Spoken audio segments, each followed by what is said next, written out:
Hi everyone, I'm Pat Prokop. The planet Saturn will be at opposition in about a week. That means the Earth will be right between the Sun and the planet Saturn, giving us our best view of the ring planet. Now, what does this look like through a big 11-inch telescope? Welcome to Heavenly Backyard Astronomy.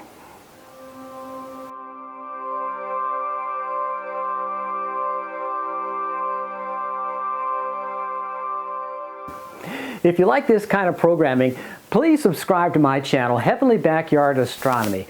I give a lot of information about not only the planets, but a lot of information about deep sky objects, nebulae and galaxies and star clusters. Even if they're passing through some comets, I'll be able to pick those up as well. So please subscribe, and I think you'll like it. Thank you very much.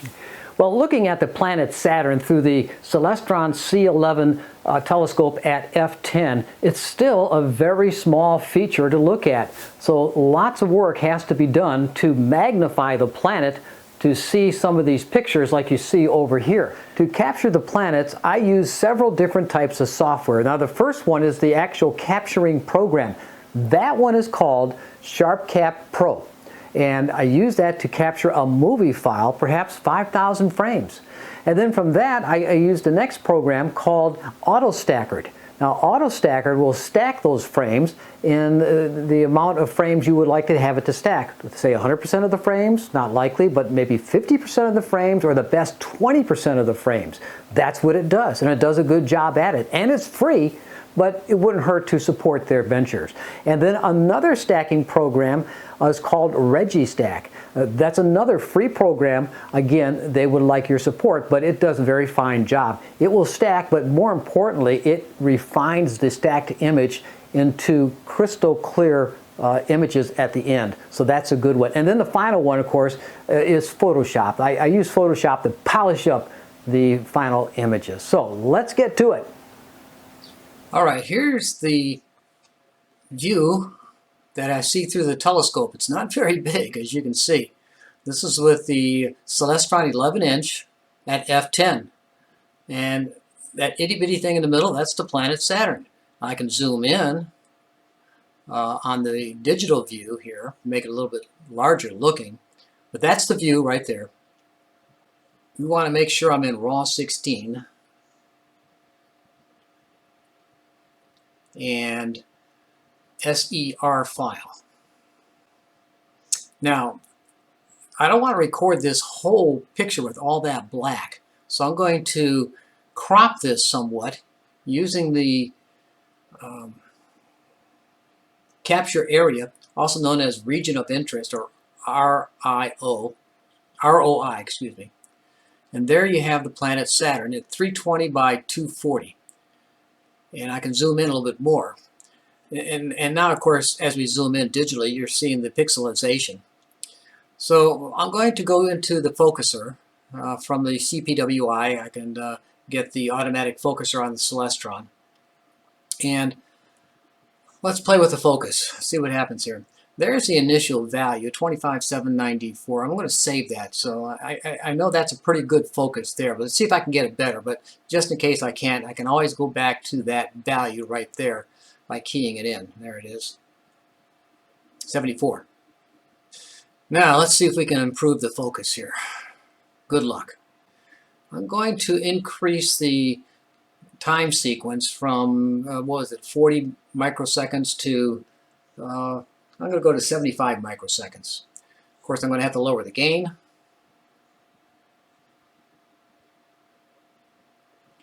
All right. Now, let's play with the focus. I can see some of the banding of the atmosphere of Saturn there. And of course, as you focus with a Celestron, you're actually moving the mirror. So that changes the position of the planet itself in the view. I'm way out of focus now, so let's go back. That's better. Moving in just a little bit more. Yeah, one of the fun things about planetary is getting that focus. Looking through the atmosphere. I'm at sea level, just about sea level. I'm only 18 feet above sea level, so I'm looking at a lot of atmosphere, looking through a lot of atmosphere. And the humidity's high too, so I got that to boot. Besides the nitrogen and oxygen, I got a lot of water vapor I'm looking through. And if the winds aloft are flowing, that'll also cause disturbances and cause the planet to fluctuate like that. But somewhere you got to find a place and say, let's just go with it. I think that's going to be it right here. All right. So let's put the target name. I got some presets in here. Of course, Saturn is what we want. Yeah, I know it looks a little bit out of focus right now, but in the end, this will get better when we stack it. So I got 13 frames per second right now. So I'm going to go for 5,000 frames here. At 13 frames per second, that's going to take a little time. But let's call it Saturn 75 microseconds and go. Start. There you can see 12, 13 frames per second, and here we have our frame count. So this is going to take a while. All right, we're coming up to the end here, up to 5,000 frames. There it is. Now it's writing the movie file to the disk. And we'll be done with that. Ready for processing. We're going to try some other levels to compare. 25 microseconds, see what happens. And I'm up to 28, almost 29 frames per second. You can see the planet looks a little bit more grainy, but guess what? That'll get filtered out in the stacking process. So let's try it. Start to capture. Let's call this, let's stick with 5,000 frames. Let's call this 25 microseconds. And through the power of editing, we'll get right to the very end now. All right, coming up to the end here. There we have it. All right, let's try another feature. Let's try it really short interval, say 10 microseconds. Let's try that, 10 microseconds. Okay, look at the frame rate now, nearly 100 frames per second. Up the gain a little bit. Now you can see it's really grainy. But I think you're going to be amazed at what happens after you stack it. Yeah, instead of taking 6 minutes, this one only took about a minute to complete. So my first step after going through SharpCap and capturing the actual planet, I go into a program called AutoStakkert. And this is a free program. You can contribute to them if you would like, but it's a free program. And I'll have the link to this and RegiStax and SharpCap in the comment sections below. So if you want to get to those. Anyway, the next thing I do is open up a file. And there's that Saturn 75 microseconds that we recorded in SharpCap. So let's use that one. Let's open that up. And there's the SER file. And there it is right there. Now you can play around with the movie file, scanning back and forth. And if you see a nice smooth image, like right here, go ahead and just leave it there and use that. Now what you want to do is, for Saturn in this picture, I like to take it down to 16 size, whatever that size is. It's points, size of points. And then I also like to say close to the edge. All right, so place AP grid, and there's the grid that it's going to use some of those points to help align the planet. And the next thing you do is go over here to analyze. And it's analyzing the system to see what it has. And there you can see a good 50% or more are in good shape. And the bottom 50%, they're marginal, but not until the very, very end. So it looks pretty good. What you want to have here, if you're doing the moon, for example, you want surface. But if you're doing a planet, you want planets. And you can play with dynamic background, but I just leave it off. And I leave the quality estimator off. And I just click on local, not global. And over here, I click on the double stack reference and go from there. And then the next thing I do is over here, you can select the number of frames you want to stack or the percentage of the frames to stack. And I checked on 25 and 50. So 50% of the frames will be stacked, and it gives you what, about 2,500. And 25%, that'll give me what, 1,250, something like that.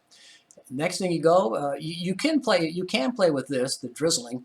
I found out to me anyway, drizzling does increase the size of the picture, but it also makes it just a little bit more ragged. You can play with it. Sometimes it works, sometimes it doesn't, depending on the quality of the planet you're stacking. Then the next thing you do is just hit stack. And there we go. And we're stacking away. Of course, it depends on the speed of your computer, how fast this will go, and the size of the file. And it's just about done here. All right, we're done. All right, so the next thing I want to do is go into a program called RegiStax. See it right here? And click on that. All right, now you can also align in RegiStax, but I'm going to just take the image that I aligned in AutoStakkert and select the file. That's one I did earlier on Jupiter. Saturn, 75 microseconds, there it is. And let's take the 50% of the files. There's the stacking right there. And I can click on this feature here, show full image. And there you can see already it's a better image than we first thought, but look, watch, this is going to make it a whole lot better. And it's in this process over here called the wavelets scheme. And once you play around with these settings here, and if you like something, you can save the scheme, which I have done. And I'm going to load one of them I have done, and it's the Saturn 12, I call it. Let's click on that and see how much better this is already. But you still have the yellow planet, but that's a nice picture right there. Now, you can play with it, maybe make it a little bit sharper right there. Maybe, well, that's not too bad. I'm blowing that out just a little bit. I'm going to bring it back down just a little bit. Okay, and these different levels, you can see, I'm going to bring that down just a little bit. Oops. Yeah, that looks good. And same thing there, that looks good. That one is, there it goes. You can see, okay, and this one here, that one's good. That one's good. All right, there you have it. Now, the next thing you do is click Do All. So click on that, and depending on the speed of your computer, once again. And then I'm going to save this image. And I'm going to save it as, I'm just going to call it Saturn 75 microseconds. And this was, I'm going to keep it as the yellow color. Okay. All right, hit save. Now, that looks good. Watch this. Over here, you have these functions. And this RGB balance will blow your mind. Watch. Click on that. And you can play with this, or you can just take the default from the RegiStax program and auto balance. Watch what happens. Isn't that a nice picture? I'll bring this up here so you can see it. There you have it, right there. Now you can play with these values again. You can bring up the reds. That's too much, obviously. Or the greens. You bring it greens down a little bit. Maybe a little more. Back up. And you can bring the blues down or up. So that looks pretty good right there. So next thing you do, again, do all, and then save image. And I'm going to call this one Saturn 75 microseconds, and this is going to be not the yellow version, but the RGB. And hit save. All right. Okay. Now what? Next thing we want to do, we can close these out just for the time being. Oops. Yeah. And go into Photoshop. Oh, I didn't have it open. Sorry. We have to wait till it opens up. For those who have Photoshop, this is a really nice program. You can use other graphic programs to enhance your images. I like Photoshop. I've been using it for years and years and years. It's not cheap, but it's not bad. All right, so I want to open a file. Open, and some of the files I had opened earlier. Let's see here, 2021. There's was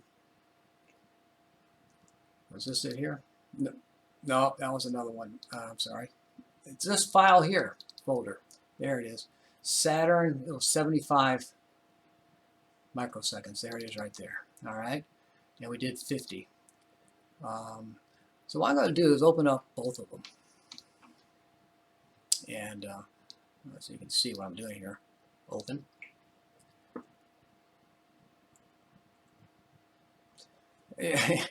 As you can see, this is not a very big picture.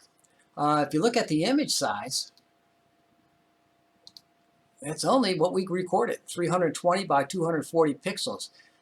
That's a very small image, but one thing I like about Photoshop, you can make these bigger. I'm going to make it 1600 by 1200 and just say OK. And it'll make it bigger and smooths it out at the same time. That looks pretty good. Let's try the other one.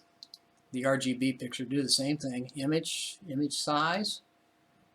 You want 1600. Keep it the same. There you have it right there. So can we make this better? Maybe, or maybe not. Let's try it. One of my favorite functions in Photoshop is this area here called Filter and Camera Raw Filter. Click on that.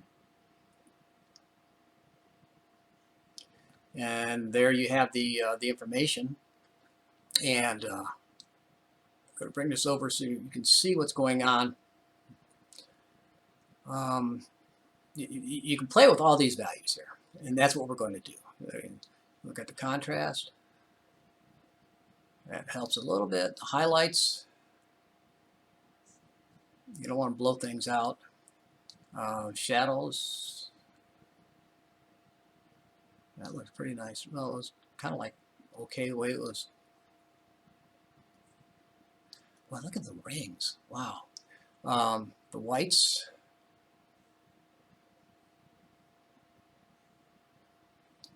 I'm impressed with the rings on this. This came out very nice. And the black levels seems to help focus it up a little bit. And then these three functions here are very, very good too. The texture, clarity, and the hazing, dehazing. I like to play with the clarity first. That usually sharpens it up. See the difference? Oh, that softened it up a little bit. This sharpens it. Again, you're going to have to play with your own, I think just a little bit of sharpening. Let's do the texture. You can go softer or harder. The harder is bringing out these bands right here. This is north, by the way, down at the bottom here. And you can see a polar vortex, looks like, flowing around the planet Saturn there. That's my meteorology coming out. All right, then you can push the colors a little bit by the vibrance and the saturation.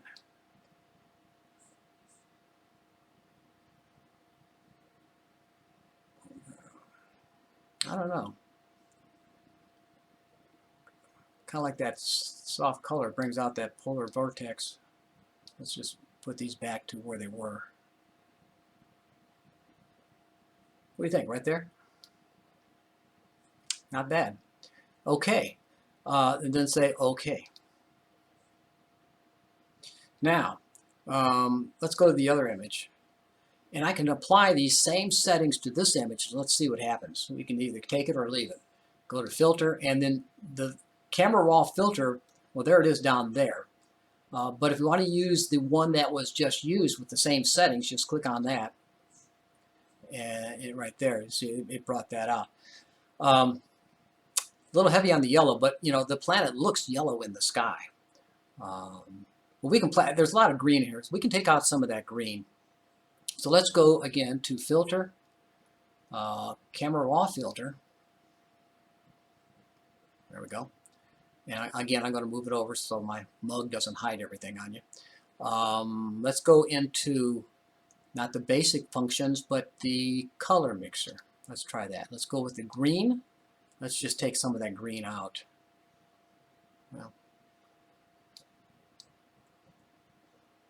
Well, maybe not. Maybe it was the yellow.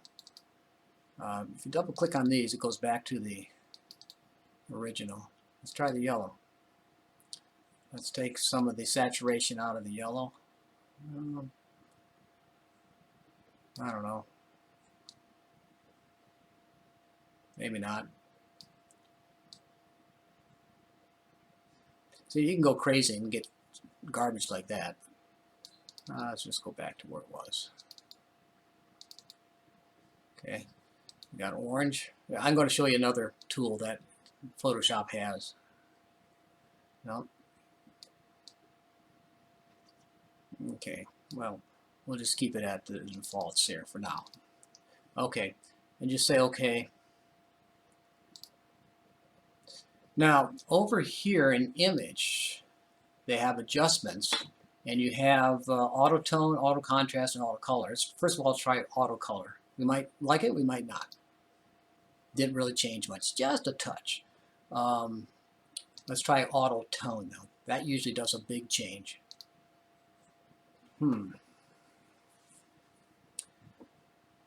That's interesting. But I'm going to go back to that. And so let me do something else now. Let me go Control A for all view, the whole view, and Control C to copy. And then I'm going to go over here and I'm going to paste it on top of it right there. And let me minimize or move this over so once again you can see it without my mug. Get over there. All right. Now, we could blend these two together. There's certain ways we can do this. We can take the did it again? The just blend it as is.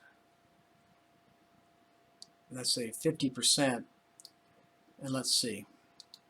Before, no, I don't like that. Let's go back, put that 100%. Let's try lighten. We can do that. It has more of that yellow color. Or we can try, I don't know. That's no good. Saturation, obviously not good. Color, that's more all the yellow. Then luminosity, it's not too bad either. But let's just go back with lighten.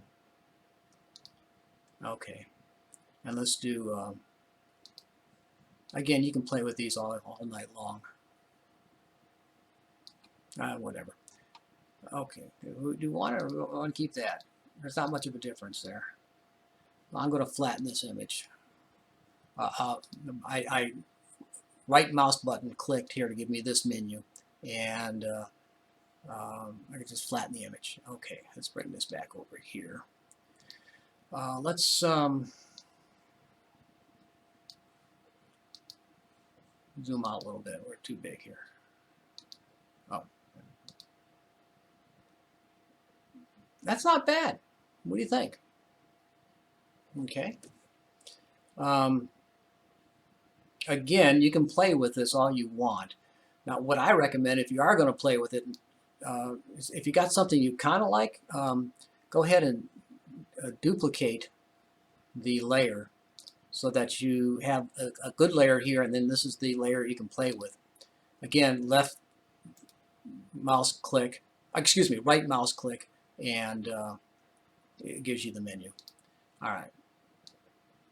So again, let's just for funds, let's pick on image. Let's try auto tone again. Ah, wow, that's nice. What do you think? let's take a look at the differences here.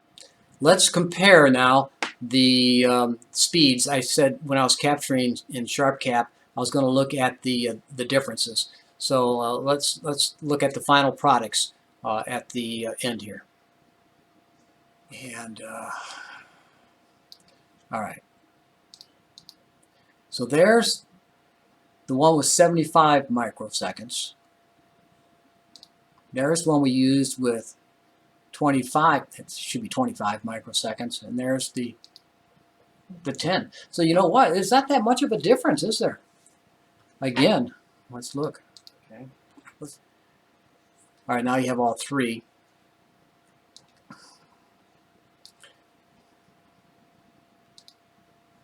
All right. So let's turn these off. There's the 75, 25. That doesn't look good at all. And the 10. Well, the 75 did come out better. So still, you know, not bad. Considering that was 100 frames per second, remember? And this one here, when we recorded that at 75 microseconds, that was, what, 13 frames a second. So this one took a lot longer to put together. So you can perhaps even add more frames on the lower microsecond timing, and you get the higher frame rate. But there's your comparison right there. Okay. Well, there you have it. Well, Saturn will be at opposition on August 2nd, and Jupiter coming in the middle of August for its best view. And now's the time to start taking the pictures. And the best time to take the picture would be during the time when the planet is high overhead at the called the zenith. So Saturn and Jupiter have come into view. The best viewing coming up in the month of August. And with that, I hope you have the clear skies. Unless you need rain, keep those skies clear. Thanks for watching.